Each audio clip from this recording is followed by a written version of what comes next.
నా చేతిలో నీ పేరే గోరింటాకే రాసింది, నీ వేలిని పట్టుకొని క్షణమే వచ్చేసింది. ఆ దేవుడి సాక్షిగా పూజిస్తా దేవతగా, నా మనసే మేడగా వింటుంటానే నీడగా.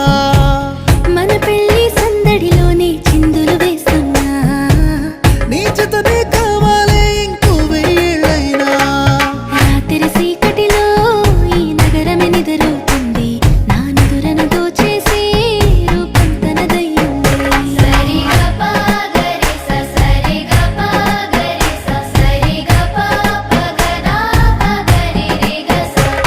నువ్వు పక్కన లేకుంటే క్షణమే ఒక యుగమవుతుంది, ప్రతి నిమిషం నీతోనే ఉండాలనిపిస్తుంది. నువ్వు దూరం గెళుతుంటే ఎద భారంగుంటుంది, నీ నవ్వుకి కారణం